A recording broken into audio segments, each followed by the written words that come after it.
জিব্রাইল আলাইহিস সালামকে আল্লাহ পাঠাইলেন।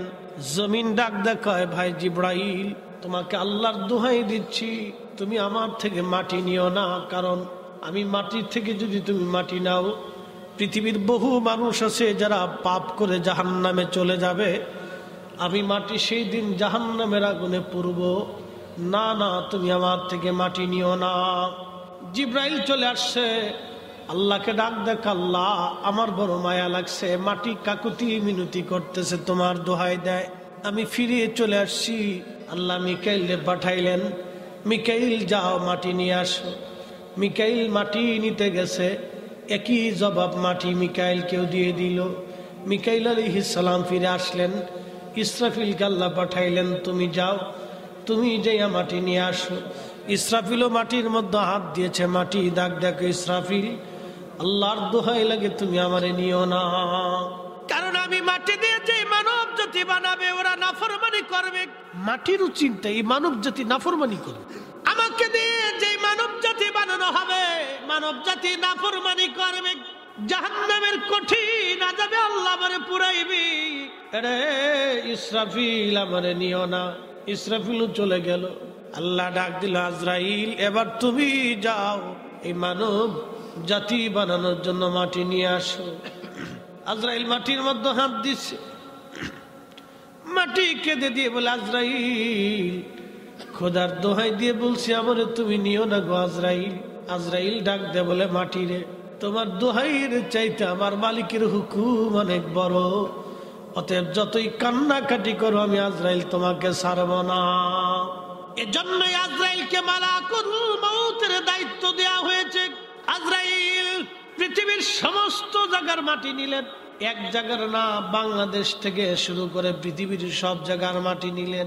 সব জায়গার মাটি এক জায়গা নিয়ে খামির করলেন, বেহেশতের তাসনিম নদীর পানি দিয়ে খামির বানাইলেন।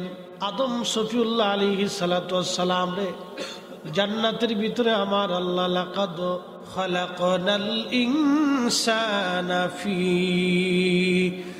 আহসানি তাকওয়িম,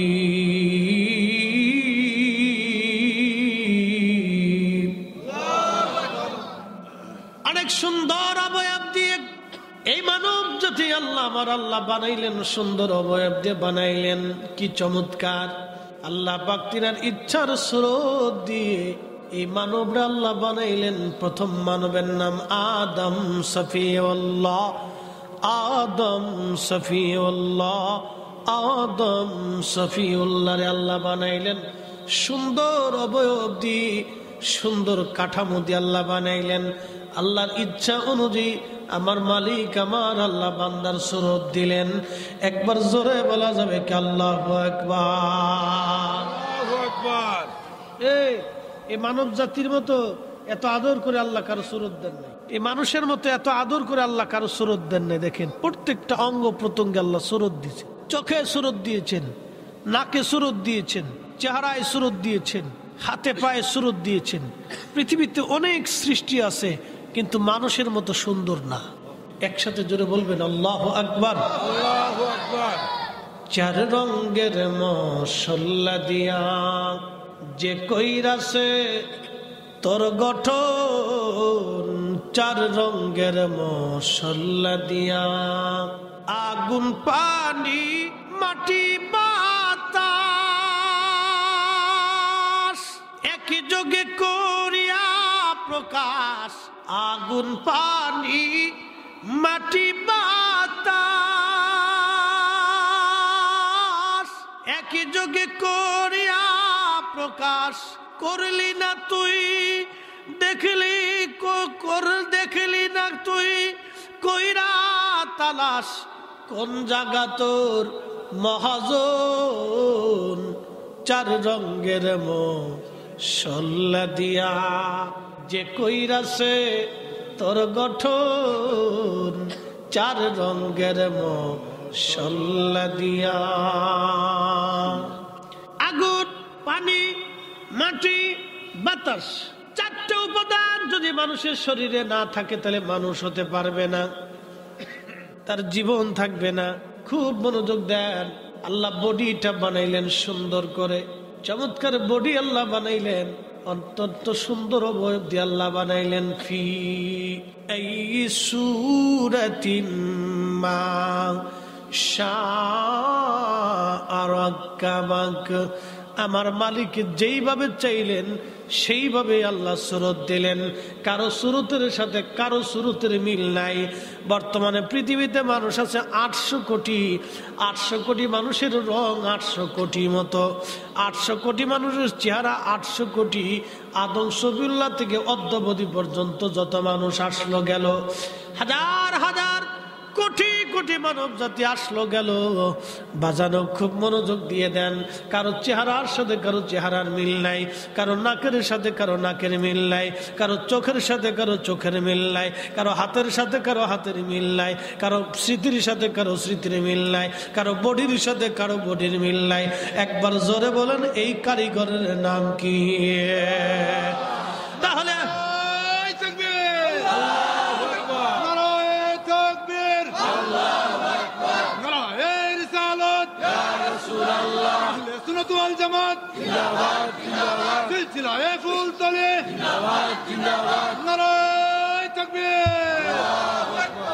তাহলে আপনারা বলেন জিকির হবে কার? একসাথে বলেন জিকির হবে কার? আইন মানব কার? হুকুম মানব কার? তাহলে আল্লাহর কোরআন নবীর সুন্নতের জিন্দেগি গঠন করে আমাদের সকলের দায়িত্ব এবং কর্তব্য। কথা কর না কেন, ঠিক না বেটে? মুসল্লিরা পাকা মুসল্লি সামনে বসে খুব সুন্দর করে সেটিং পেটিং দিয়ে বসে। আপনাদের অঞ্চলের একটা দিক বালা, বাচ্চারা যুবকরা মাহফিলের প্রথমে থাকে, আর আমরার অঞ্চলের একটা দিক বালা, খালি বুড়া মানুষ বয়ে থাকে। যদি কই সুবহানাল্লাহ কান কথা কয় না, চাইয়ে থাকে। কি কইব কন? 60-70 বছর বয়স হয়ে গেছে। এদিন একজনে জিগে, আপনার বয়স কত দাদা? কয় 90 বছর। আমাকে আপনি এখনো দুনিয়াত বাইসে রয়েছেন? আমি আপনার সামনে বই রয়েছি 90 বছরে, সামনে বই বই আসুন। আল্লাহু আকবার। এ মুসলমান নবীগঞ্জবাসী, আদম সফিউল্লাহর জান্নাতের মধ্যে বানাইয়া আল্লাহ পাক সুন্দর করে অবয়ব দিয়ে বানাইয়া 40 বছর পর্যন্ত জান্নাতে শুকাইতে লাগলেন। কত বছর? 40 বছর জান্নাত আল্লাহ শুকাই। তো শুকানোর পরে মাটিটা ঠন ঠন ঠন ঠন ঠন ঠন করতেছে, শব্দ হয়। টুকা দিলে ঠন ঠন ঠন ঠন ঠন ঠন করে। মাটির পাতিল বানানোর পরে এটা শুকাইলে ঠন ঠন ঠন ঠন আওয়াজ হয় না? এই সুরত অবয়ব আল্লাহ বানাইয়া জান্নাতে দাঁড়া করে রাখছে, কিন্তু জীবন নাই। ঠন ঠন ঠন ঠন করে আস্তে আস্তে। এই ঠন ঠন শব্দটিকে আমার দিকে তাকান। একসাথে দুরূদে পড়ি, আল্লাহুম্মা সাল্লি আলা সাইয়্যিদিনা মাওলানা মুহাম্মদ ওয়া আলা আলি সাইয়্যিদিনা মাওলানা মুহাম্মদ। এই মাটি সুন্দর আবব জান্নাতের ভিতরে ঠান ঠান ঠান ঠান আওয়াজ করে। এই জন্য আল্লাহর কোরআন বলল, খালাকাল ইনসানা মিন সালসালিন কাল ফাখার।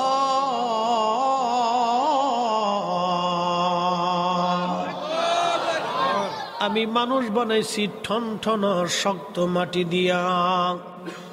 তাহলে মানুষ হিসেবে আমাদের কোনো অহংকার নাই, কিচ্ছু নেই, সব কার? তোরে বলতে হবে কার?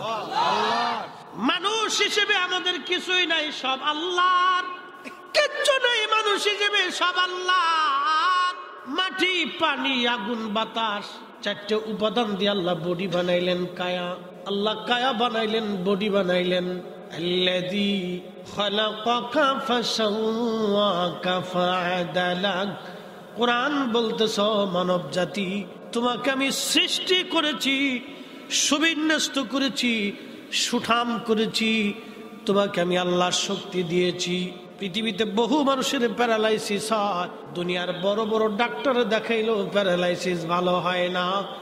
বলেন তো, একটা অঙ্গের ক্ষমতা যিনি নিয়ে চলে গেলেন, সেই মালিকের নাম কি? আল্লাহ। আমরা অনেক সময় অহংকার করি, নিজেকে অনেক কিছু ভাবি, কিচ্ছু না। এই জন্য কবি ঠিক বলেছেন, চার রঙের মশলা দিয়া যে কইরাছে তোর গঠন, চার রঙের মশলা দিয়া আগুন পানি মাটি বাতাস একই যোগে করিয়া প্রকাশ। আগুন পানি মাটি বাতাস একই যোগে করিয়া প্রকাশ। দেখলি না তুই কইরা তালাশ, ওরে দেখলি না তুই কইরা তালাশ, কোন জায়গা তোর মহাজন। চার রঙের মশলা দিয়া, চার রঙের মশলা দিয়া যে কইরাছে তোর গঠন, চার রঙের মশলা দিয়া। তাহলে মানুষের কোনো অহংকার নাই। অহংকার কার? একসাথে বলবেন কার? দুনিয়াতে কোনো বক্তা যদি অহংকার করে তাহলে বুঝবেন শয়তান। এই কথা কর না, যারা বলেন। দুনিয়াতে কোনো বক্তা যদি অহংকার করে তাহলে বুঝবেন শয়তান। দুনিয়াতে কোনো আলেম যদি অহংকার করে আমি বিরাট বড় হুজুর, আমার চেয়ে বড় হুজুর নাই, বুঝবেন এটাই হলো আজাজিলের খালাতো ভাই। দুনিয়াতে সম্পদ, টাকা, ক্ষমতা, খ্যাতি, বংশ, সৌন্দর্য, কোনো কিছুর বান্দার অহংকার নাই। অহংকার একমাত্র আল্লাহর। আল্লাহু আকবার। আল্লাহর কোরআন বলতেছে পরে খালাকাল জান্না মিন মারিজিম মিন নার।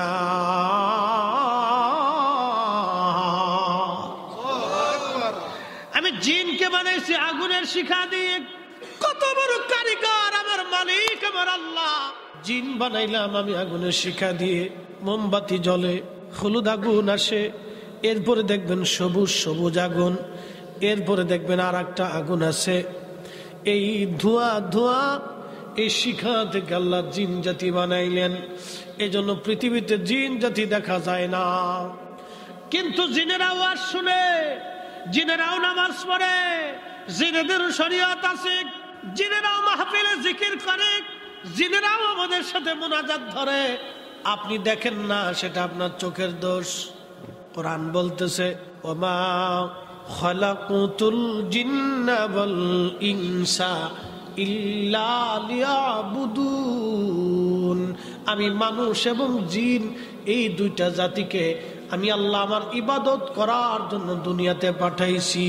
একবার জোরে বলা যাবে কি আল্লাহু আকবার। আল্লাহর কোরআন জিনদের সম্পর্কে আরো বলল ফাবি আই আলাই রাব্বিকুমা তুকাইবান।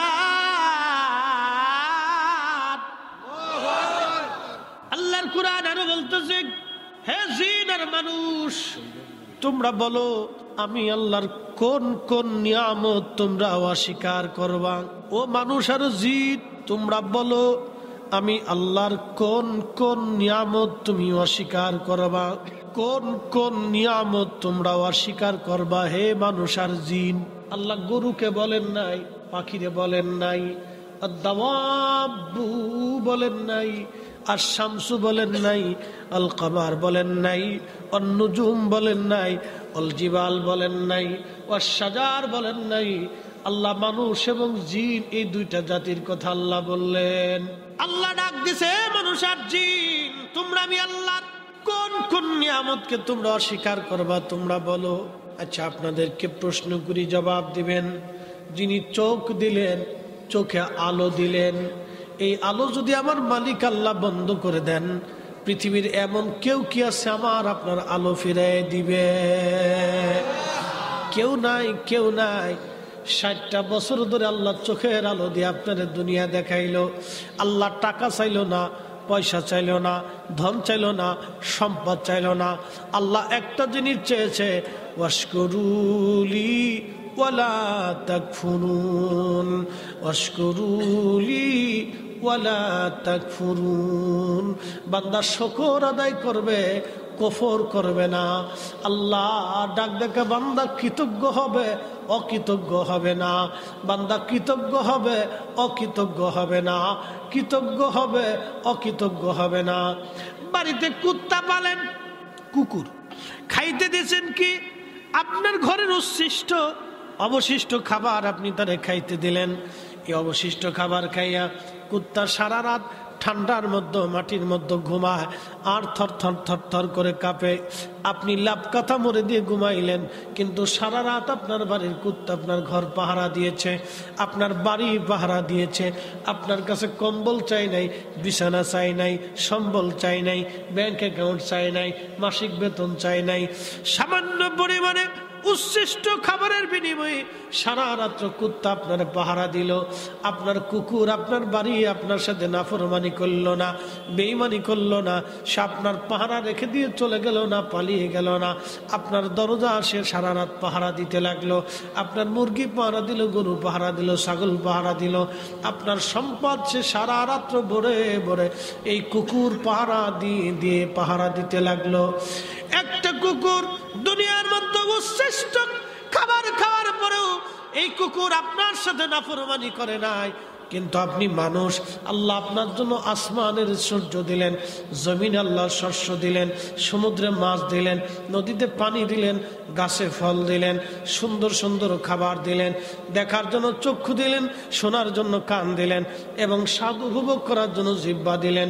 আল্লাহ হজম করার জন্য পেট দিয়ে দিলেন, সৌন্দর্য দিলেন, স্ত্রী দিলেন, সন্তান দিলেন, সুখ দিলেন, সংসার দিলেন, দুনিয়া দিলেন। এত কিছু দেওয়ার পরেও মুয়াজ্জিন বলছে হাইয়া আলাস সালাহ,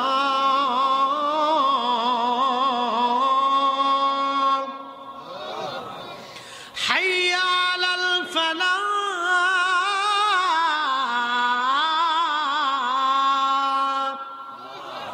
আপনি তখনও নামাজে গেলেন না, আপনি তখনও সিজদার মধ্যে পড়লেন না, আপনি আসর চলে গেল পড়লেন না, মাগরিব চলে গেল পড়লেন না, এশা চলে গেল পড়লেন না, ফজর চলে গেল আল্লাহর হুকুম আপনি আদায় করলেন না। তার মানে কুত্তা যেমন আল্লাহর বান্দার প্রতি আনুগত্য, কুকুর যেমন মনিবের প্রতি আনুগত্য, আপনি কুকুরের মতো হতে পারেন নাই। কি কথা কন না কেন, ঠিক কিনা? আমরা কুকুরের মতো হতে পারি, কিন্তু আমরা মানুষ, আমরা কুত্তার মতো হতে পারি। এই জন্য সুরতে মানুষ হয়ে লাভ নাই। সুরতে মানুষ হাকিকতে পশু, সুরতে মানুষ হাকিকতে পশু, সুরতে মানুষ হয়ে কোনো লাভ। মানুষ অরিজিনাল অন্তর থেকে হতে হবে, মানুষ হতে হবে, সুরতে না, কাজে কর্মে, ইমানে, আকীদায়। সাহাবায়ে কেরাম যেইভাবে রাসূলের সোহবতে থেকে মানুষ হয়েছিল, আমাদেরকে সেইভাবে মানুষ হতে হবে। কথা বলেন ঠিক না বেঠিক? মানুষ হতে হবে, মানুষ। উপস্থিতি, খুব মনোযোগ দিয়ে কথা শুনবে। মানুষ হয়ে কবরে যেতে হবে। আল্লাহ জিন জাতি বানাইলেন, এই মানব জাতি পৃথিবীতে বসবাস করার আগে আল্লাহর এই দুনিয়াতে জিনেরা বসবাস করত। কোটি কোটি জিন দুনিয়াতে বসবাস করত। জিনদের আবাদ ছিল জমিনে, তাদের সংসার ছিল, তাদের সমাজ ছিল, তাদের রাষ্ট্র ছিল, তাদের কর্তৃত্ব ছিল। এই পৃথিবীতে মানুষের কোনো অস্তিত্ব তখন ছিল না, শুধু জিন আর জিন, জিন আর জিন। আল্লাহ জিন জাতিদেরকে হটাই দিলেন। জিন জাতিদেরকে হটাইয়া আল্লাহরে পৃথিবীতে আমার আল্লাহ তার খলিফা পাঠাইলেন। জিনদেরকে আল্লাহ খলিফা বলেন নাই, আল্লাহ মানব জাতিকে বলছেন ইন্নী জাইলুন ফিল আরদি খলিফা। আমি পৃথিবীতে আমি আল্লাহর খলিফা পাঠাবো, আমি আল্লাহ তার প্রতিনিধি পাঠাবো। সেই জন্য আল্লাহ এই মানব জাতি দুনিয়ার মধ্যে পাঠাইছেন।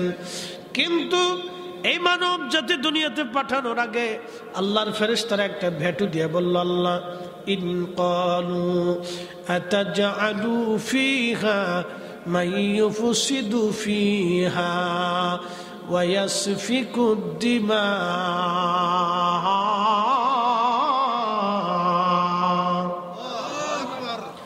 আল্লাহ এমন জাতিকে দুনিয়ার মধ্যে পাঠাবেন যারা ফ্যাসাদ বাঁধাবে, ফ্যাসাদ। অ্যাটেনশন, এই ফ্যাসাদের ব্যাখ্যা করে ফ্যাসাদ বাদাম। ফেরেশতারা যদি বলতো আল্লাহ নামাজ পড়বে না, রোজা করবে না, জিকির আজগার করতো না, হক হালাল মতো চলতো না, এই কথা ফেরেশতারা বলে। ফেরেশতাদের আপত্তি, আল্লাহ আতাজআলু ফিহা মাইয়ুফসিদু, এরা দুনিয়াতে যাইয়া শুধু ফ্যাসাদ বাঁধাবে, বিশৃঙ্খলা করবে, অশান্তি করবে। ঠিক তাই বাংলাদেশের এমন কোনো অঞ্চল নাই, পৃথিবীর এমন কোনো এলাকা নাই যেখানে ফ্যাসাদ না আছে, অশান্তি বিশৃঙ্খলা না আছে। প্রত্যেক গ্রামে গ্রামে অশান্তি। কিছু মানুষ আছে দেখবেন কিলিকবাজ, শুনছেন কিনা, যার নাম চগলখোর। বাংলায় বলে সাধু ভাষায় চগলখোর, আঞ্চলিক ভাষায় বলে কিলিকবাজ।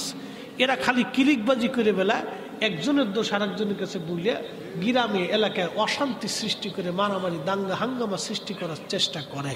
কথা কর না কেন, ঠিক না বেঠে? এরা মানুষ হইল কে? এরা মানুষ না হয়ে শিয়াল কুত্তা হলে ভালো হইতো। আচ্ছা আপনারা বলেন, কুত্তার ভিতরে পুলিশ আছে, জোরে কর না কেন, পুলিশ আছে নি? শিয়ালের মধ্যে পুলিশ আছে, বাঘের মধ্যে পুলিশ আছে। এত জাতি আল্লাহ সৃষ্টি করলো, পুলিশ লাগলো না, তো মানুষের লেগে পুলিশ লাগে? কি কথা খারাপ হয়েছে ভাই?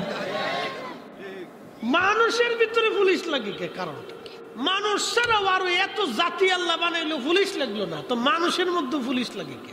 শোনেন, বাংলাদেশে কালকে পুলিশ বাহিনী, আইন শৃঙ্খলা রক্ষাকারী বাহিনীকে যদি সরকার ব্যান করে দেয় যে আমার আর দেশে আইন শৃঙ্খলা রক্ষাকারী বাহিনীর দরকার নাই, এটি সব আমি উঠাই দিলাম, এবার যার যার মতো চলো, তাহলে দেখবেন যে প্রত্যেক এলাকায় খুন খারাপি, মারামারি, কাটাকাটি, দাঙ্গা হাঙ্গামা, অশান্তি বিশৃঙ্খলা একবারে এক মাসের ভিতরে সারা বাংলাদেশে একবারে তুফান উঠে যায়। চোরে চিন্তা করবে সুযোগ একবার পাইছি, ডাকাত চিন্তা করবে যা করে খোদায় ডাকাতি করে সারি, তো নাই কোনো ধরাধরি, জেল জরিমানা, আদালত কিচ্ছু নাই, এবার যে যা পারো করতে থাকো। সারা দেশে একটা বিশৃঙ্খলা লেগে, অথচ সারা পৃথিবীতে মানুষ আছে 800 কোটি। 800 কোটি মানুষ হলে 2-5 কোটি তো কুত্তা আছে। কি কথা কর না, আছে না? নাই, 2-4 কোটি তো কুত্তা সারা পৃথিবীতে আছে। এই মানুষের জন্য জাতিসংঘ আছে, কুত্তার জন্য কোনো জাতিসংঘ নাই। আপনি বুঝেন তো? মানুষের জন্য WHO আছে, বিশ্ব স্বাস্থ্য সংস্থা, কুত্তার জন্য কিছুই নেই। ওর 8টা-10টা করে পোলাপাইন হয়, কিন্তু সিজার করা লাগে। একসাথে বলবেন না আল্লাহু আকবার? না হয়েছে না, আরো জোরে বলে। 8টা-10টা করে কুত্তার বাচ্চা হইতেছে, কিন্তু কোনো সিজার লাগে না, কিন্তু মানুষের সিজার লাগে। আল্লাহ ওদের জন্য ফাইসালা করে রাখছে। পাখি ডিম পারে। জীবনে দেখছেন কুত্তায় কুত্তায় মারামারি করলে মার্ডার হয়, কিন্তু মানুষ মানুষ মারামারি করলে মার্ডার হয়ে যায়। জীবনে কোনোদিন দেখেন নাই যে ছাগলে ছাগলে মারামারি করে এক ছাগল আর এক ছাগলের মার্ডার করছে? জীবনে দেখেন, কিন্তু মানুষে মানুষে মারামারি করে মার্ডার করে। এই জন্যই ফেরেশতারা বলল, আল্লাহ আতাজআলু ফিহা মাইয়ুফসিদু, তুমি এমন এক জাতি কি পাঠাবা যারা দুনিয়াতে যে খালি ফ্যাসাদ বাঁধাবে, অশান্তি করবে, বিশৃঙ্খলা করবে? এই জাতি দুনিয়াতে পাঠাবা তুমি আল্লাহ? ওয়াসফিকুদ দিমা, খুন খারাপি করবে, রক্তপাত করবে। ফেরেশতাদের আপত্তি কিন্তু ঠিক ছিল, তুমি কি এই জাতি দুনিয়াতে পাঠাবা যারা মারামারি করবে, কাটাকাটি করবে, রক্তপাত, অশান্তি সৃষ্টি করবে, বিশৃঙ্খলা করবে? আমি নবী না মানিলাম, কি যে ভুল করিলাম, ভস্মে ঢালিলাম ঘি, মানুষ হইয়া ভবেতে আসিয়া মানুষের করিলাম কি, মানুষ হইয়া ভবেতে আসিয়া মানুষের করিলাম কি। ঘুমাইলে ঘুম থেকে আর উঠবো কিনা গ্যারান্টি নাই। কি বাবা, কথা ঠিক কিনা? ঘুম থেকে উঠবো কোনো গ্যারান্টি আছে? আমার ডায়েরি রমজান পর্যন্ত ফিলাপ, বলেন রমজান পর্যন্ত মাহফিল করার কোনো গ্যারান্টি আমার জীবনে আছে? তারপরও মানুষ আশা আকাঙ্ক্ষায় ফিলাপ দিয়ে রাখে। এটা আশা আকাঙ্ক্ষা, এটা আল্লাহ সৃষ্টি করছে। ঘুম থেকে আমি পৃথিবীতে জেগে থাকবো কোনো গ্যারান্টি নাই। তারপরেও ঘুমানোর আগে মানুষ চিন্তা করে কালকে কার জমি দখল করব। কথা কর না কেন? মানুষ খাওয়ার পরে বেঁচে থাকবে কিনা কোনো গ্যারান্টি নাই। পৃথিবীতে আগামী সন্ধ্যা পর্যন্ত বাঁচবে কিনা গ্যারান্টি নাই। তারপরেও মানুষ ঘুষ খাইয়া অন্যের রক্তগুলি চুষে নিয়ে বিরাট বড় বড় বাড়ি বানানোর চিন্তা করে। মানুষেরা মানুষ, আল্লাহর কসম করে বলি এরা কোনোদিনও মানুষ হতে পারে না, এরা পশুর চাইতেও নিকৃষ্ট। কথা বলেন ঠিক কিনা? মানুষই না, ও মানুষ হতে পারে না, এই মানুষ না। আল্লাহর কোরআন কত চমৎকার বলল, ইন্না লিল্লাহি ওয়া ইন্না ইলাইহি রাজিউন। আমরা নিশ্চয় কার জন্য, জোরে বলেন, আমরা ফিরে যাব কার কাছে? খাসার ভিতর চিন পাখি কেমনে আসে যায়। এই পাখি কেমনে আসলো গেল কিছুই তো বুঝলাম না, কোনোদিন দেখাও হলো না, কথাও হলো না, এর রং কি, সুরত কি, চেহারা কি কোনোদিন দেখলাম না। আল্লাহর কোরআন বলতেছে, ওয়ায়াস আদুনাকা আনির রূহি কুলির রূহু মিন আমরি রাব্বি।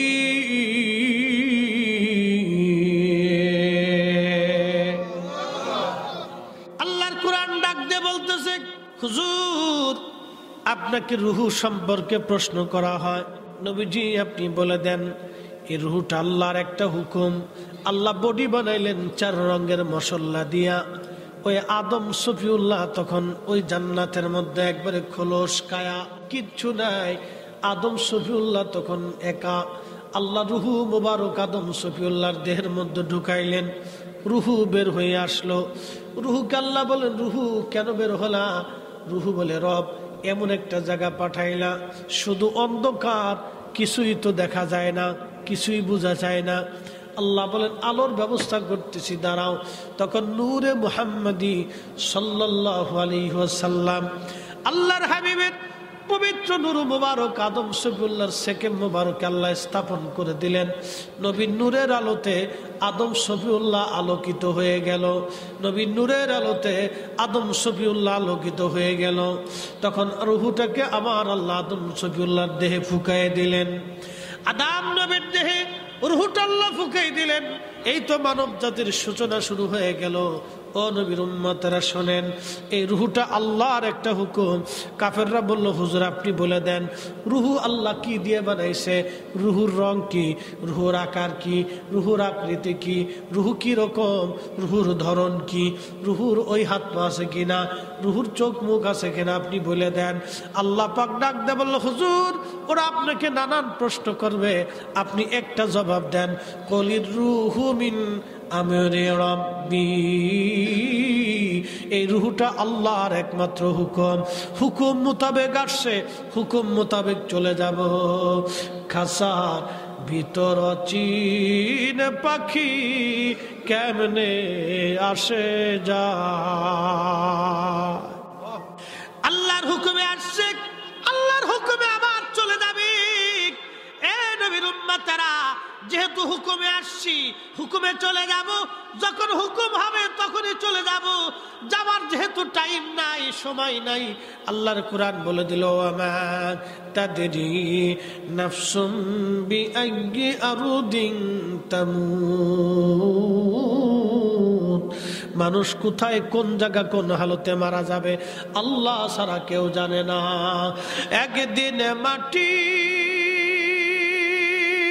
ভিতরে হবে ঘর রে, মন আমার কেন বান্ধ দালান ঘর, মন আমার কেন বান্ধ দালান ঘর। যেহেতু দুনিয়ার থেকে কবরে চলে যাওয়াই লাগবে, তারপরও মানুষ জানে আমি আগামী দিন কবরে চলে যাব, তারপরেও অন্যায় ভাবে বিরাট বড় বিল্ডিং প্রাসাদ বানায়। কথা কন না কেন, ঠিক না বেঠে? মানুষ জানে যে আমি আগামী সময় পৃথিবী থেকে কবরে চলে যাব, তারপরও মানুষ ঘুষ খেয়ে বিরাট বড় বাড়ি বানাচ্ছে, রক্ত চুষে নিয়ে বিরাট বড় বাড়ি বানিয়ে ফেলতেছে। বিদেশ নিয়ে নাম দিয়ে এই কোটি কোটি টাকার মালিক হয়ে গেছে। 100 জনের টাকা যদি মেরে দেয় তাহলে মনে করো যে তুই স্যার 5 কোটি টাকার মালিক হয়ে গেল। এরকম বহু আছে বাংলাদেশে, বহু আছে, টাকা মাইরে দিছে, টাকা মাইরে দিয়ে একবারে আপনার এখন বিরাট বড় হাজী সাহেব হয়ে গেছে। সুবহানাল্লাহ তসবিহ জপে, আর এই টুপি সাদা, পাঞ্জাবি সাদা, দাড়ি সাদা, জুব্বা সাদা, লুঙ্গি সাদা, জায়নামাজ সাদা। মসজিদও খুব সুন্দর করে ঢকাল একটা বানাই দিছে। একবারে মসজিদের প্রথম কাতার যে জায়নামাজ বিছাই দিয়ে সেজদার মধ্যে পড়ে লম্বা হাঁক মারতেছে। শয়তানে হাসে আর কে, উরে দুলা ভাই, উরে দুলা ভাই রে, কত বড় সিটার। হ্যাঁ, আমি 9 লক্ষ বছর আল্লাহরে সেজদা দিছি, জীবনে এরকম সিটারই করিনি। ওর 60 বছরের জীবনে মানুষের এই অর্থ সম্পদ মাইরে দিয়ে, শরীরে সব সাদা বানাই দিয়ে, একবারে বুজুর্গ সেজে দিয়ে সেজদার মধ্যে পড়ে কি হাঁক মারতেছে, উরে সিটার, তুই আমার সেই তো বিরাট বড় ডিগ্রিওয়ালা সিটার। প্রশ্ন করি, আপনাদেরকে জবাব দিবেন। কেউ যদি শুয়োরের গোশত খাইয়া মাকাম ইব্রাহিমে যে নামাজ পড়ে, নামাজ হবে? একসাথে বলতে হবে। রোজা রাখলে হবে? খিনজিরের গোশত খাইয়া নামাজ পড়লে নামাজ যেমন হয় না, অন্যের সম্পদ মাইনে দিয়ে তাহাজ্জুদ গুজারি হইলেও হবে না। কথা কন না কেন? মসজিদ যদি বানায় দেন তাও কাজ হবে না, কাজ হবে না, কাজ হবে না। বাজানো আল্লাহর পিয়ারা হওয়ার জন্য অর্থ লাগে না, এলেম লাগে না, শাইখুল হাদিস হওয়া লাগে না, মুফতি হওয়া লাগে না, প্রিন্সিপাল হওয়া লাগে না, চ্যান্সেলর হওয়া লাগে না, শিক্ষিত হওয়া লাগে না, ওই চেহারা সুন্দর হওয়া লাগে না, বংশওয়ালা হওয়া লাগে না, জমিওয়ালা হওয়া লাগে না, পয়সাওয়ালা হওয়া লাগে না, কিচ্ছুই লাগে না। আল্লাহর কোরআন একটা উত্তর দিয়ে দিছে, ইন্না আকরামাকুম ইনদাল্লাহি আতকাকুম। আল্লাহর কাছে তারই সম্মান বেশি যার অন্তরে তাকওয়া বেশি, আল্লাহর ভয় বেশি। কথা কন না কেন, ঠিক কিনা? দিন মজুর হতে পারে, আমার দিকে তাকান, দিন মজুর হতে পারে, সারাদিন পরিশ্রম করে 500 টাকা রুজি করে, সারাদিন হাড় ভাঙনি খাটিয়ে 1000 টাকা রুজি করে, সারাদিন হাড় ভাঙা খাটুনি করিয়া 700 টাকা রুজি করে। আছেন এরকম? 500 টাকা রুজি করে সারাদিন পরিশ্রম করছে, সকাল 8টা বেলা মাঠের মধ্যে গেছে, বিকেল বেলা মাঠ থেকে নেমে উঠে আসছে। সারাদিন পরিশ্রম করার বিনিময়ে পারিশ্রমিক পাইল মাত্র 500 টাকা অথবা 700 টাকা। সারাদিন হাড় ভাঙনি খাটিয়া সে 700 টাকা রুজি করলো। এই লোকটা 700 টাকা দিয়ে বাজার করে এনে ওই কোন রকম ডাল ভাত খেয়ে রাত্রিবেলা ঘুমাইছে, আর আরেকজন কলমের খোসা দিয়া ওই 7000 টাকা ঘুষ দিয়াই না গরুর গোশত খাইয়া রাত্রিবেলা ওই গরুর গোশত খাইয়া এশার নামাজ পড়িয়া ঘুমাইছে। আপনারা বলেন তো, যে বেটা 700 টাকা রুজি কইরা হালাল রুজি কইরা ডাল ভাত খাইয়া ঘুমাইলো, আর যে বেটা ডাল ভাত খাইয়া এশার নামাজ পড়ে ঘুমাইলো, আর যে বেটা 7000 টাকা ঘুষ খাইয়া এই গরুর গোশত কি নেয় না সুন্দর করে ফেরাই করে কালাবোনা কইরা এশার নামাজ ঢক মতো আদায় করে এসে ঘুমাইলো, ও কোটি বছর এশার নামাজ পড়লেও যা না হবে। আল্লাহর বান্দা 700 টাকা হালাল রুজি কইরা ডাল ভাত খায় এশার নামাজ 1 রাকাত 1 ওয়াক্ত নামাজ পড়িয়া ওর 1 ওয়াক্ত নামাজ আর ঘুষ করে 1000 বছরের নামাজের এক পাল্লায় দিলেও ওজনের সমান হবে না। কি কথা কন না কেন? বলেন ঠিক কিনা?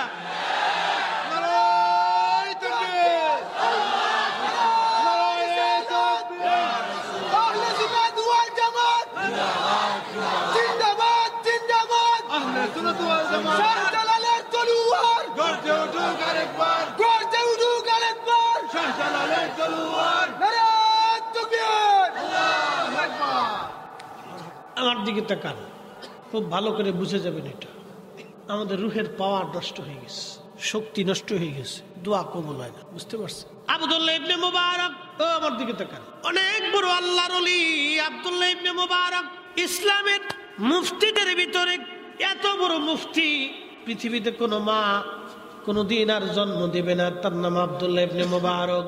এত বড় আলেম ছিলেন উনি ওই জামানার। বাজান, উনি হারাম শরীফে বসে আছেন, উনি বলতেছেন কয়েক মাস যাবৎ পর্যন্ত কোনো বৃষ্টি হয় না, বৃষ্টির অভাবে একেবারে সারা অঞ্চল মক্কায় দুর্ভিক্ষ লেগে গেল। কঠিন পরিস্থিতি, বৃষ্টি নয়, বৃষ্টি নেই। এখন শীতকাল, শীতের দিনে যদি শীত না পড়ে গরম পড়ে তাহলে বুঝবেন দুর্ভিক্ষ আসবে। বৃষ্টির দিনে যদি বৃষ্টি না পড়ে শীত পড়ে তাহলে বুঝবেন দুর্ভিক্ষ হবে। মনে রেখেন এই কথা। বাংলাদেশে বর্ষাকালে যদি বৃষ্টিপাত না থাকে তাহলে বুঝবেন বাংলাদেশে দুর্ভিক্ষ আসার সম্ভাবনা একবারে ঘনিয়ে গেছে। তো মক্কাতে অনেকদিন বৃষ্টি নেই, প্রায় 6 মাস বৃষ্টির অভাবে ঘাস তরুলতা পাতা সব শুকাই গেছে।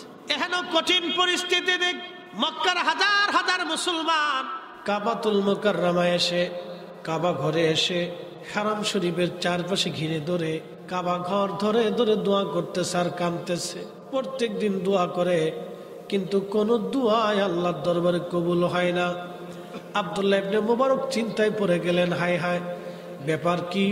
এই জমানায় মুসলমানদের দোয়া যদি কবুল না হয় তাহলে অনেক বড় সর্বনাশ। উনিও কাবা থেকে দূরে, হাতিমে কাবা থেকে দূরে, একটু দূরে চুপচাপ বসে আছে। দেখি আজকে মুসলমানরা জড়ো হয়েছে কাবা শরীফে দোয়া করার জন্য, দেখি আজকে মুসলমানদের দোয়া কবুল হয় কিনা। আব্দুল্লাহ ইবনে মুবারক বসে আছেন, উনি লক্ষ্য করলেন একটা ছেলে আসছে, একটা যুবক। এই লোকটার পরনে পশম দিয়ে তৈরি করা মোটা চাদর, জুব্বা বানানো, কিন্তু জুব্বাটা জায়গায় জায়গায় ছেঁড়া, জায়গায় জায়গায় তালি দেওয়া। একটা চাদর গায়ে দিয়ে আসছে, এই চাদরটাও জায়গায় জায়গায় ছেঁড়া, জায়গায় জায়গায় তালি দেওয়া।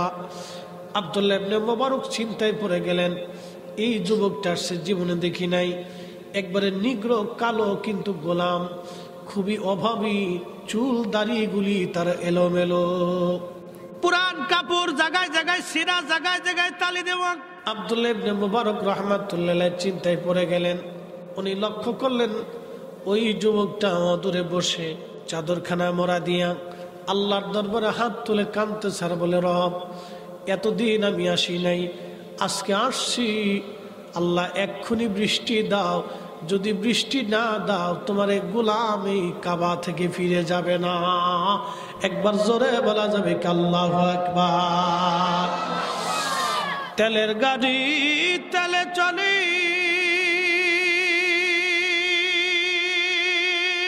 হাওয়ার গাড়ি হাওয়ায় উড়ে, বিনা তেলে চালায় গাড়ি নবী সুলাইমান।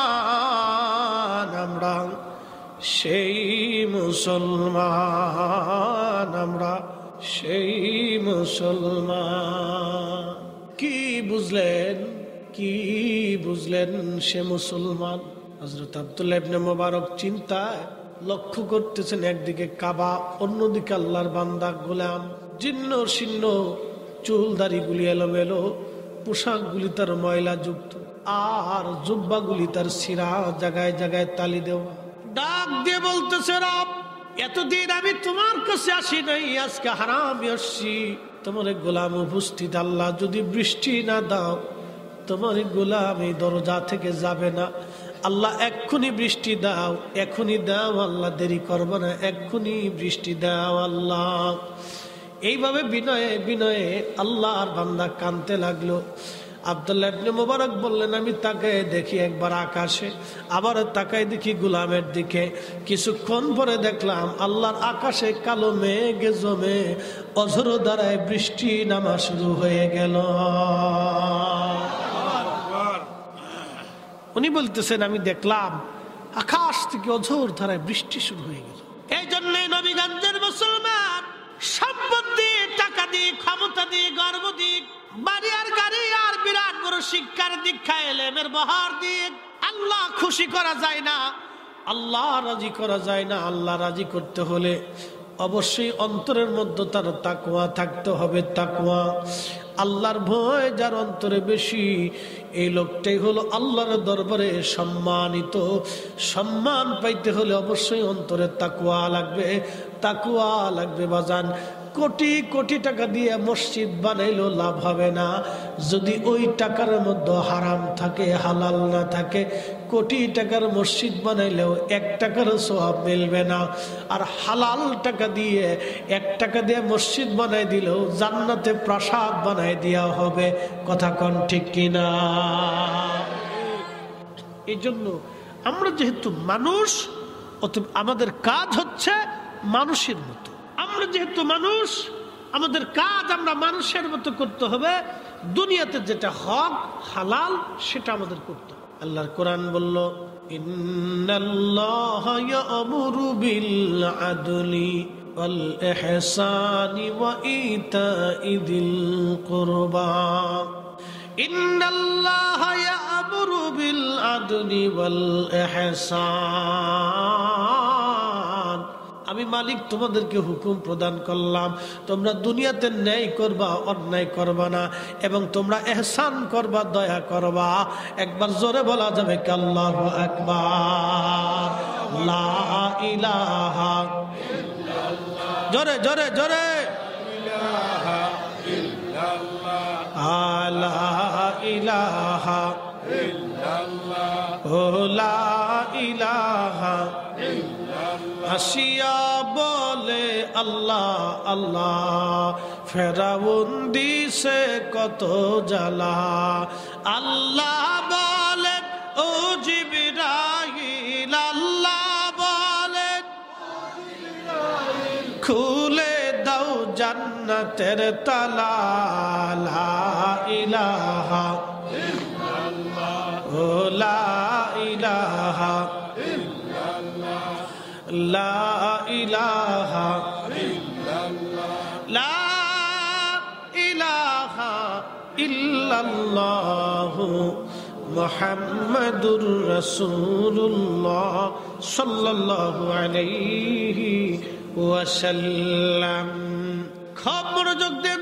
আল্লাহ রাব্বুল আলামিন এই মানব জাতিকে জান্নাতের মধ্যে বানাইলেন। আদম শফিউল্লাহ রুহু মুবারক আল্লাহ ফুকায় দিলেন। এই রুহুটাকে ফুকায় দেওয়ার পরে আদম শফিউল্লাহর জীবন ফিরে আসলো। খুব সুন্দর অবয়ব দিয়ে আল্লাহ জান্নাতের ভিতরে আদম শফিউল্লাহকে রাখলেন। আল্লাহ আদর করে এই মানব জাতি আল্লাহ বানাইলেন। আল্লাহর ফেরেশতারা বলল, আল্লাহ দুনিয়াতে ওরা মারামারি করবে, রক্তপাত করবে, অশান্তি করবে, কিন্তু আমার মালিক আমার রব আমার আল্লাহ একটা জবাব দিলেন, ক্বালা ইন্নী আ'লামু মা লা তা'লামুন। আমি যেটা জানি তোমরা সেটা জানো না। এখন প্রশ্ন হলো, আল্লাহ যেটা জানে ফেরেশতারা সেটা জানে না, এটা তো চিরসত্য। কিন্তু আমার আল্লাহ বান্দা দুনিয়াতে বানানোর জন্য, পাঠানোর জন্য কেন এত বদ্ধপরিকর হলেন? কেন আমাদেরকে খলিফা বললেন? কেন আল্লাহর প্রতিনিধি বললেন? কেন আমাদেরকে আল্লাহ সম্মান দিলেন? কারণ কি? এই মানব জাতির ভিতরে আল্লাহ আখিরি নবী পাঠাবে। আরবিতে একটা প্রবাদ আছে, শরফুল মাকিনা ও শরফুল মাকান, শরফুল মাকানে ও শরফুল মাকিন। কিছু জায়গার কারণে মানুষের দাম বাড়ে, কিছু মানুষের কারণে জায়গার দাম বাড়ে। আমার নবীর কারণে মদিনার দাম বাড়ছে, মদিনার কারণে নবীর দাম বাড়ে নাই। আমরা মানব জাতির দাম বাড়ছে নবীর কারণে, মানুষ হওয়ার কারণে নবীর দাম বাড়ে নাই। অনেকে বলবে নবী মাটির মানুষ বিদায় নবীর দাম বাড়ছে। আরে বেটা, কানার ঘরের কানা, এই মাটির মানুষের 4 পয়সাও দাম নাই। যদি এই মাটির মানুষের ভিতরে আল্লাহ আখিরি নবী না পাঠাইতেন, আমাদের নবীকে যদি আল্লাহ জিন জাতির মধ্যে পাঠাইতেন, তাহলে জিন জাতির আশরাফুল মাখলুকাত হতো। আমার নবীকে যদি আল্লাহ ফেরেশতাদের মধ্যে পাঠাইতেন, ওরা আশরাফুল মাখলুকাত হতো। আমার নবীকে যদি আল্লাহ অন্য কোন জাতির মধ্যে পাঠাইতেন, তাহলে সে আশরাফুল মাখলুকাত হতো। মানব জাতির 4 পয়সাও দাম হতো না। এই মানব জাতির ভিতরে আখিরি নবী পাঠানোর জন্য এই মানব জাতির আমার আল্লাহ সর্বশ্রেষ্ঠত্ব দাম দিয়ে বলছেন, খায়রা উম্মাতিন উখরিজাত লিন-নাস।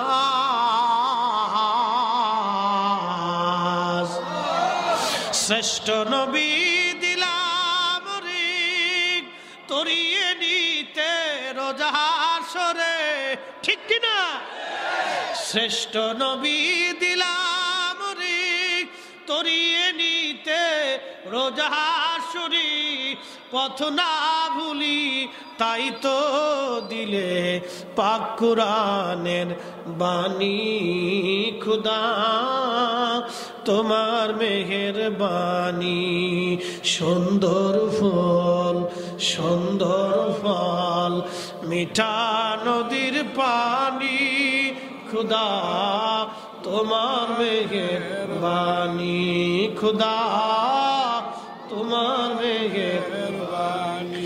তুমি কতই দিলে রতন ভাই বারাদার পুত্র স্বজন, খুদা পেলি অন্ন জুগাও মানি চাই না মানি খুদা তোমার মেহেরবানি, খুদা তোমার মেহেরবানি। নবীগঞ্জের মুসলমান, এই জন্য মানব জাতির দাম আমার নবীর কারণে হয়েছে।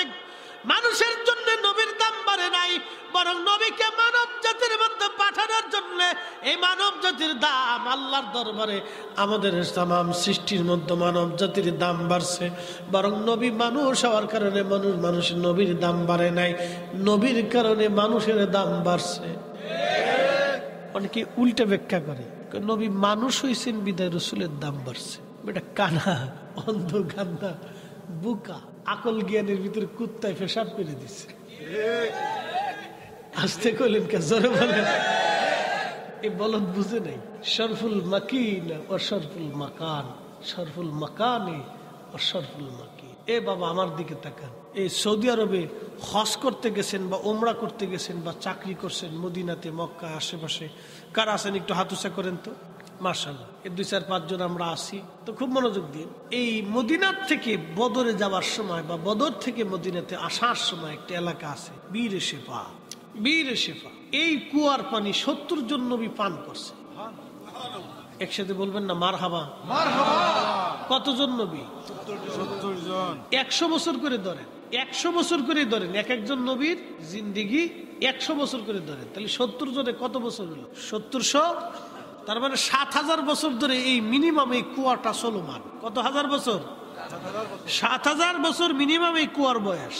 আর এখন আরো 1000 বছর, 1500 বছর বাড়েছে, তাহলে মোটামুটি 8000 বছর বা 9000 বছরের মতোই কুয়ার বয়স এখন বর্তমান রানী। আল্লাহর নবী সাহাবায়ে কেরাম নিয়ে যখন বদরের যুদ্ধ শেষ করে আসতেছিল, তখন আসার সময় ওই সাহাবায়ে কেরাম ওখানে হোল্ড করলেন, রাত্রি যাপনের জন্য তাবু গাড়লেন, বিশ্রাম করবেন। সাহাবায়ে কেরাম এসে বললেন, হুজুর কুয়ার পাশে তো আসছি কিন্তু পানি তো নেই। আল্লাহ রাসূল হেঁটে হেঁটে আসলেন, কুয়ার পাশে এসে নবীজির পবিত্র থুতু মোবারক কুয়ার মধ্যে নিক্ষেপ করলেন। থুতু মোবারক পাওয়ার সাথে সাথে কুয়ার নিচ থেকে পানি উঠে উঠে উঠে উঠে কুয়া ভরে গেল। আর একটু জোরে। কি বুঝলেন? কুয়া দিয়ে নবী না নবী দিয়ে কুয়া? জোরে বলেন না। জমজম দিয়ে নবী না নবী দিয়ে জমজম? কাবা দিয়ে নবী না নবী দিয়ে কাবা? কথা কর না কেন? জোরে বলেন। কাবা দিয়ে নবী না নবী দিয়ে কাবা? কাবার কারণে নবীর দাম বাড়ছে না নবীর কারণে কাবার দাম বাড়ছে? নবীর কারণে দাম বাড়ছে। বুঝে গেছে। লা উকসিমু বিহাদাল বালাদি ওয়া আনতা হিল্লুম বিহাদাল বালাদ। ও নবী, এই মক্কার কসম করি, এই শহরের কসম করি, কারণ আপনি শহরে বেলাদাত হয়েছে, আপনি জন্ম নিয়েছেন, এজন্য শহরের কসম করতেছি। একসাথে বলা যাবে না মারহাবা? আর নবীর উম্মত, এই জন্য আমরা নবী দিয়ে আমরা, আমাদেরকে দিয়ে নবী না। একটা কথা মনে রাখবেন, আল্লাহর কোরআন বলল, মাইয়ুতির রাসূল ফাকাদ আতা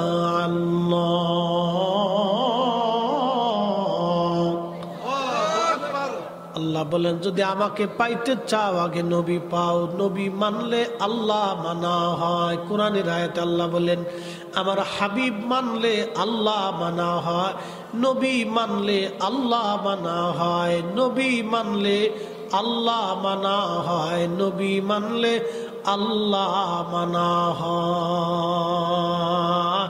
নবী খুশি করলে আল্লাহ খুশি করা হয়, নবীকে মোহাব্বত করলে আল্লাহকে মোহাব্বত করা হয়, নবী তাজিম করলে আল্লাহ তাজিম করা হয়, নবীর দল করলে আল্লাহর দল হয়। এই জন্য কবরে নামানোর সময় বলা হয় বিসমিল্লাহি ওয়া আলা মিল্লাতি রাসূলিল্লাহ। তোমাকে নবীর দলে কবরে নামানো হলো। নবীর দল আল্লাহর দল, নবীর আইন আল্লাহর আইন, নবীর সুন্নত আল্লাহর বিধান, নবীর জিন্দিগি আল্লাহর মানা হয়। নবী মানলে আল্লাহ মানা হয়, নবী মানলে আল্লাহ মানা হয়, নবী না মানলে আল্লাহ মানা হয় না। নবীর পক্ষে দেখলে আল্লাহর পক্ষে থাকা হয়। এই জন্য আমরা সুন্নিরা নবী নবী নবী নবী করি, নবীর কথা বলি। আর আমাদেরকে অনেক বেড়া বেদাতি বেদাতি বলে গালি দেয়। তোমরা যতই বেদাতি বলো কাজ হবে না। আমরা সুন্নিরা নবীর পক্ষ কোনোদিন ছাড়ব না। কথা কন ঠিক কিনা? নবীগঞ্জের মুসলমান, নবীগঞ্জবাসী, নবীগঞ্জবাসী কে কি বললো এগুলি দেখার সময় আমাদের নাই। আমার রসুলের পরিচয় 1 আর 2 দিনের পরিচয় না। জান্নাতের ভিতরে আদম শফিউল্লাহকে আল্লাহ বানাইলেন। মনোযোগ, আদম শফিউল্লাহ জান্নাতে কোনোদিন কোন চোখ সেই জান্নাতের সৌন্দর্য উপলব্ধি করতে পারে নাই। যে জান্নাত দেখে নাই সে চোখ জান্নাতের সৌন্দর্য বুঝবে না। যে হৃদয় জান্নাত দেখে নাই সে হৃদয়ে জান্নাতের নিয়ামতের উপলব্ধি আসবে না। এই জন্য জান্নাত এত সুন্দর, জান্নাত আল্লাহ এত সুন্দর করে বানাইছে। এই সৌন্দর্য যে না দেখছে সে কোনোদিন বুঝবে না। এই জান্নাতে আল্লাহ আমাদেরকে দিবেন। আদম নবীর জান্নাতের ভিতরে কিন্তু একা একা ভালো লাগে না। এত সুন্দর জান্নাত পরে আমার আব্বা আদম আলাইহিস সালাম জান্নাতের ভিতরে ভালো লাগে না। আদম আলাইহিস সালাম জান্নাতের মধ্যে ভালো লাগে না। আদম আলাইহিস সালাম ভালো লাগে না। এই জন্য মানুষ একটা প্রবাদ বলে, man can not live alone. মানুষ একাকী বাস করতে পারে না। আদম নবী আলাইহিস সালাম জান্নাতের মধ্যে কিন্তু ভালো লাগে না। আদম নবী জান্নাতে ভালো লাগে না। আমার মালিক আমার আল্লাহ এই ভালো লাগার জন্য জান্নাতের ভিতরে আদম শফিউল্লাহর বাম পাজরের একটা ছোট্ট কিঞ্চিত বাঁকাহার, কিঞ্চিত একটা বাঁকাহার, বেশি বাঁকা না, কিঞ্চিত একটা বাঁকাহার দিয়ে আল্লাহ আদম শফিউল্লাহকে জান্নাতের ভিতরে মা হাওয়াকে বানাইলেন। অনেক সুন্দর করে আল্লাহ বানাইলেন। এবার আপনি শুনে যান, আদম শফিউল্লাহর পাশেই আল্লাহ তারে ঘুম পাড়াইলেন। আদম শফিউল্লাহ এবং মা হাওয়া দুইজন পাশাপাশি। আদম আলাইহিস সালামের ঘুম ভেঙে গেল। ঘুম থেকে উঠার পরে দেখলেন খুব সুন্দর একজন নেগেটিভ পর্যায়ের মানুষ আমার পাশে বসে আছে। আদম শফিউল্লাহ তখন ধরতে গেছে, দেখতে গেছে, দেখি এটা আবার কেডা, কে এই লোকটা, কি আল্লাহ আমার জন্য তৈরি করলেন, কি আল্লাহ আমার জন্য বানাইলেন। আল্লাহ তখন ডাক দেখা, আদম দাঁড়াও, অপেক্ষা করো, তোমাকে বিয়ে পড়াইতে হবে। আদম নবী ডাক দেখো, আল্লাহ বিয়ে আবার কি? আদম আলাইহিস সালামকে আল্লাহ বলেন, আদম বিয়েটা শরীয়তের একটা পবিত্র বন্ধন, এই বিবাহ তোমাকে আগে করাইতে হবে। দাঁড়াও, অ্যাটেনশন, আমার দিকে তাকান। এখান থেকে একটা মাসালা আছে। মাসালা কি? ছেলে মেয়েরা উপযুক্ত হইলে বাবা মার গার্জিয়ানের পক্ষ থেকে দ্রুত গতিতে তাকে বিবাহ পড়ানোটা দায়িত্ব। আমার দিকে তাকান। ফুলাফান মনে মনে খুশি হইতেছে, হুজুর একবারে বাপের কাম করে দিয়ে যেতেছে আজকে। ছেলে মেয়েরা উপযুক্ত হইলে বিবাহ পড়ানো, বিবাহ দেওয়াটা এটা নৈতিক দায়িত্ব। কারণ এটা আমাদের কোনো ইচ্ছা না, এটা আমাদের আব্বাজান আদম আলাইহিস সালাম জান্নাতের এত সুখ, এত সৌন্দর্য পাওয়ার পরেও আমরা আম্মা জানতে না পাওয়া পর্যন্ত এত শান্তি হয়েছে। খালি উদাসীন উদাসীন হয়ে ঘুরছে চারপাশে, খালি উদাসীন উদাসীন, মানে কিচ্ছু নাই, সবকিছু আছে কিন্তু কিচ্ছু নাই, সবকিছু আছে কিচ্ছু নাই, সবকিছু আছে কিচ্ছু। আল্লাহ এই উদাসীনতা দূর করার জন্য আম্মাজান হাওয়া আলাইহিস সালামকে তৈরি করিয়া আল্লাহ ব্যবস্থা করে। তো বিয়ে ভরাইতে গেছে, ফেরেশতারা ডাক দিয়ে কয়, বাবা আদম আলাইহিস সালামের ডাক দিয়ে কয়, ও আল্লাহ নবী আদম আর শফিউল্লাহ, আপনি আপনার স্ত্রীর জন্য মোহরানা দেন। ইমাম মোল্লা আলী কারি আল মাওরিদের মধ্যে লিখতেছেন, ইমাম জৌজি তেনার কিতাবের মধ্যেও তিনি লিখছেন। তো বলতেছে আদম আলাইহিস সালাম আপনি মোহরানা দেন। তা আদম আলাইহিস সালামকে মোহরানা কি? জীবনে তার বিয়ে করিনি। তাহলে মোহরানা হচ্ছে এই আপনার স্ত্রীকে আপনার কি সম্পদ থেকে একটা অংশ বরাদ্দ দেয়। বলে আমি আল্লাহর বাড়ি খাই, আল্লাহর বাড়ি ঘুমাই, আল্লাহর জান্নাতে থাকি, সম্পদাদি কোথায় পাবো? বলতেছে সম্পদাদি না থাকলে তো মহারানা তো দিতেই হবে, মহারানা আবশ্যক। যারা বিয়ে শাদী করছেন তারা মহারানা দিয়ে দিবে, আর বিয়ে শাদী করার সময় মহারানা দিবেন। এখন আমাদের দেশের উল্টো সিস্টেম, যৌতুকের ধান্দা। একটা কথা মনে রাখবেন, সুদের টাকার গরুর গোশত যেমন হারাম, কুত্তার গোশত যেমন যেমন হারাম, ওই রকম আপনার ওই যে যৌতুকের টাকার গরুর গোশত একই রকম হারাম। কথা কর না কেন, ঠিক কিনা? যেই ছেলে যেই পরিবার যৌতুক আনে এটা ছোট লোক, ইতর। ঠিক আছে বলেন কেন, যারা বলেন যেই ফুলা যৌতুক চাবে ওই ফুলার লোকে মেয়ে বিয়ে দিবেন না। আসতে বলেন কেন, জোরে বলেন। ওই পরিবারের সাথে আত্মীয়তা করবেন না, ভাববেন এর মতো ছোট লোক ইতর পৃথিবীতে আর একটাও হতে পারে। এটা ইতরের ঘরের ইতর, প্রয়োজন বোধে সমাজ থেকে জুতা দিয়ে বাইরে তারাই দিবে। এর চেয়ে শক্ত কথা। আল্লাহ রসুল এই কাজটাকে একবারে কুত্তার গোশতের মতো ঘৃণা করতে। কুকুর যেমন বমি করে খাবার খাওয়ার পরে বমি করে ফেলে দেয়, এটা যেরকম নিকৃষ্ট, ফসা, গান্দা, অপবিত্র, যৌতুকের জিনিস এরকম অপবিত্র।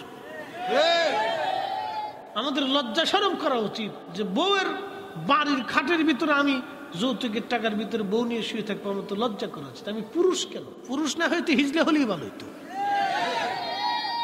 তুই ঠিক কইস না, ঠিক আছে।